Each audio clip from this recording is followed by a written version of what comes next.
আলাইকুম এভরিওয়ান, আশা করি সবাই ভালো আছেন। আজ ফ্রাইডের একটি ব্লগ নিয়ে আপনাদের সাথে হাজির হয়ে গেলাম। কারণ আমার কাছে কেন যেন মনে হয় ফ্রাইডে মানে একটু স্পেশাল, আর ফ্রাইডেতে একটু স্পেশাল খাওয়া দাওয়া না করলে কিন্তু একটুও ভালো লাগে না। তবে স্পেশাল বলতে আজকে বাঙালি আইটেমে কিছু রান্নাবান্না করেছি, তাই আপনাদের সাথে শেয়ার করছি। আর আজকে সকালবেলা কিন্তু ঘুম থেকে উঠে প্রায় তখন বাজে সকাল 9টা, আমি ছাদের উপরে চলে আসি। কারণ ছাদের উপরে আমার আব্বু আর আমার ছোটো বাচ্চাটা কিন্তু ছাদের উপরেই ছিল, কারণ তারা দুজন মিলে ছাদটা পরিষ্কার করছিল।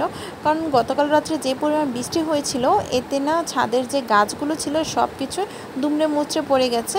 তো সেগুলি আব্বু পরিষ্কার করছিল, আর আমি ছাদে চলে এসেছিলাম। আর আমি কিন্তু ছাদে এসে সকালবেলা এর লাইভও করেছিলাম, ইউটিউবেও বা ফেসবুকে, আমি 2 জায়গাতেই কিন্তু আমি লাইভ করেছিলাম যে কী কী সবজি আছে আমাদের এই ছাদের ছোট্ট একটি বাগানে, তাই আপনাদের সাথে শেয়ার করেছিলাম।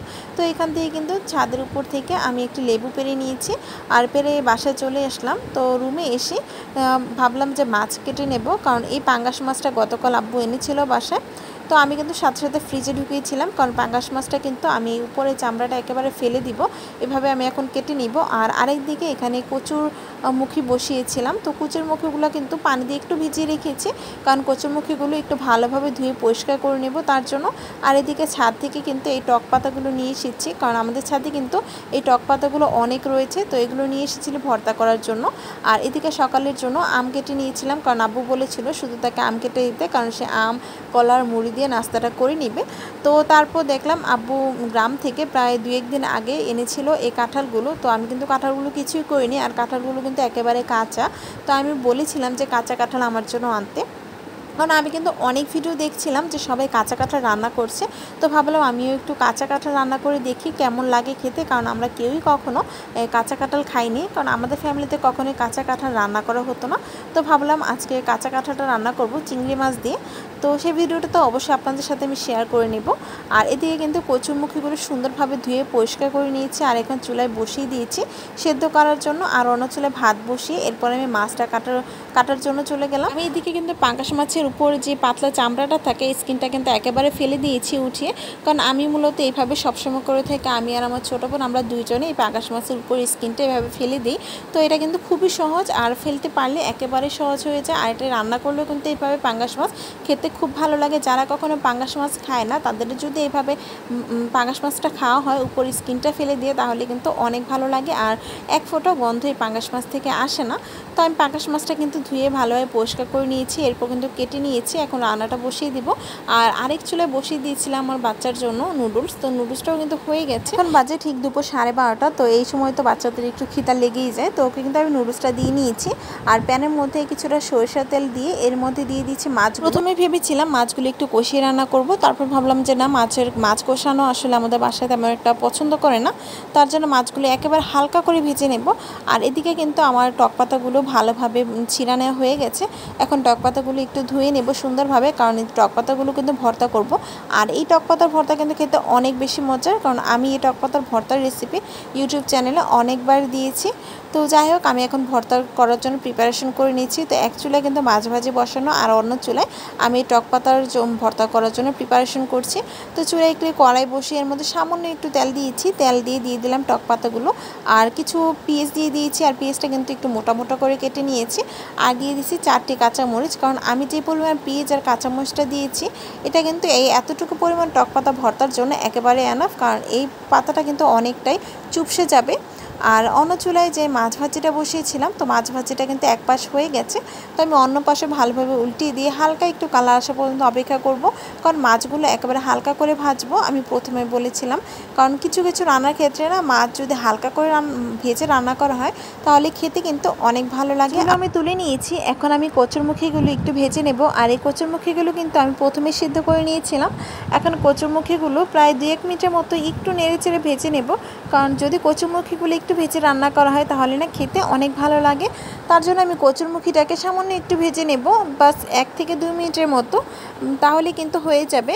আর রান্নাটা কিন্তু আসলে আমরা নিজের মতো করে থাকি, আমরা যেভাবে রান্না করি না কেন খেতে কিন্তু ভালোই লাগে। আর এখন কিন্তু কচুরমুখীটা আমি নামিয়ে নিয়েছি, ভাজা হয়ে গেছে। আর সেই প্যানের মধ্যে আমি সামান্য একটু তেল দিয়ে পেঁয়াজটা হালকা করে একটু ভেজে এরপরে পানি দিয়ে দিয়েছিলাম, কারণ মশলা দিব তার জন্য। তো মশলাগুলো দিয়ে দিলাম হলুদের গুঁড়া, মরিচের গুঁড়া, আর দিয়েছিলাম ধনিয়া গুঁড়া, কিছুটা আদা রসুন বাটা, সব কিছু দিয়ে কিন্তু মশলা মশলাটা এখন কষানোর জন্য রেখে দিয়েছি। আর অন্য চুলায় আমি যে টক পাতাগুলো বসিয়েছিলাম সে দেখুন টক পাতাটা কিন্তু একেবারে চুপসে গেছে, একেবারে অল্প হয়ে গেছে। কারণ এভাবে কিন্তু আমি যত পরিমাণে টক পাতা নিই না কেন সবসময় ভর্তার সময় দেখা যায় একেবারে অল্প একটু হয়ে যায়। তো আমার কিন্তু টক পাতার ভর্তার জন্য এই মিশ্রণটা রেডি হয়ে গেছে। এখন আমি নামিয়ে নিয়েছি। নামিয়ে আমি এখন শিলপাটে বেটে ভর্তাটা করে নেব। আর অন্য চুলায় আমি মশলাটা কষিয়ে এরপর দিয়ে দিলাম ভেজে রাখা কচুরমুখীগুলো। এখন ভেজে রাখা কচুরমুখীগুলো আরও 1 থেকে 2 মিনিটের মতো একটু ভালোভাবে কষিয়ে নেব। আর কষানোর সময় কিন্তু আমি ঢাকনা দিয়ে ঢেকে কষাবো না, কারণ কচুরমুখীগুলো কিন্তু এইভাবেই সেদ্ধ করা, তাই আর ঢাকনা দিয়ে ঢেকে কষাবো না। তো আমার কষানোটা কিন্তু প্রায় হয়ে গেছে, কারণ তেলটা কিন্তু একেবারে ছেড়ে দিয়েছে। আর আমি একটু পরপর শুধু নেড়েই যাচ্ছিলাম যেন তলাটা লেগে না যায়। তো কষানো হয়ে গেলে দিয়ে দিচ্ছি পানি। এখানে আমি আমার ঝোল বুঝিয়ে কিন্তু পানিটা অ্যাড করে দিয়েছি। আর কচুরমুখী তরকারিটা না একটু যদি ঝোল হয় তাহলে কিন্তু খেতে ভীষণ ভালো লাগে। তো আমি পানি দিয়ে দিলাম, পানি দিয়ে ভালোভাবে মিশিয়ে নিচ্ছি পানিটাকে। কচুরমুখীর মশলাটা যেন সব কিছু পানির সাথে মিশে যায়, সুন্দরভাবে নেড়েচেড়ে নিয়ে নিলাম। আর ঢাকনা দিয়ে রেখে দিয়েছিলাম 2-3 মিনিটের জন্য, খুব ভালোভাবে বলক আসা পর্যন্ত। যখন খুব ভালোভাবে বলক তুলে এসেছে এখন দিয়ে দিচ্ছি মাছগুলো, ভেজে রাখাগুলো। কারণ বলক এসে গেছে যেহেতু এখন মাছগুলো দিয়ে আমি আবার ঢাকনা দিয়ে ঢেকে 5 মিনিটের মতো রেখে দিলে আমার রান্নাটা একেবারে কমপ্লিট হয়ে যাবে। এখানে কিন্তু কচুরমুখীগুলো একেবারে সেদ্ধ করা, তার জন্য কিন্তু বেশি একটা সময় লাগে না এই রান্নাটা করতে। তো ঢাকনা দিয়ে ঢেকে রেখে দিলাম। তো এরপরে ভাবলাম যে আজকে যেহেতু শুক্রবার একটু কাঁঠালের বিচি ভর্তা খাবো, কারণ এই কাঁঠাল যখন এখন তো কাঁঠালের সিজন, তো কাঁঠালের সিজনে আসলে কাঁঠালের বিচির ভর্তাটা অনেক বেশি খাওয়া হয় ঘরের মধ্যে। তার জন্য আজকে ভাবলাম একটু করি, যেহেতু আমার আব্বু খুব পছন্দ করে। তো কাঁঠালের বিচিটা কিন্তু সেদ্ধ করে নিয়েছি আর ভর্তাটা করব। আর তখনই মনে পড়লো যে না, তরকারিটা তো হয়ে যাবে। তো এখন একটু নেড়ে চেড়ে আমি চুলাটা অফ করে তারপরে ভর্তা করার জন্য ভর্তাটা শুরু করে দেব বানানো।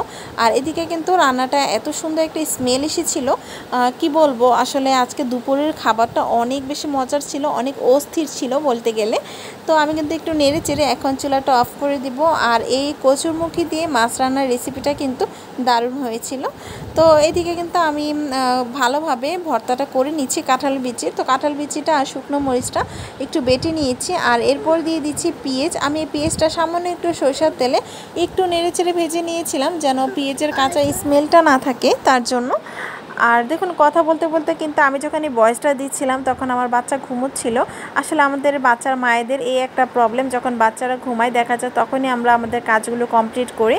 তো ও ঘুমের মধ্যে একটু কথাবার্তা বলছিল, তো তার কিন্তু আওয়াজ আসছিল, সেটা আপনারা একটু ইগনোর করবেন।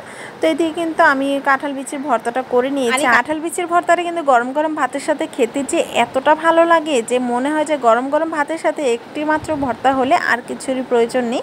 তো যাই হোক, আমি কিন্তু সব ভর্তাগুলো বানিয়ে নিয়েছি। কাঁঠাল বিচির ভর্তা বানানো হয়ে গেছে, আর টক পাতার ভর্তাটা কাঁঠাল বিচির ভর্তা বানানোর পরে বানিয়েছি। আর দুটোই কিন্তু অনেক মজার হয়েছিল। আজকে ফ্রাইডেটা বেশ জমেছিল ঠিক দুপুরবেলা। তো যাই হোক, আমার ভিডিওটা ভালো লাগলে একটি লাইক দিয়ে আমার পাশে থাকবেন। আজকের জন্য এই পর্যন্ত। সবাই ভালো থাকবেন, সুস্থ থাকবেন। আল্লাহ হাফেজ।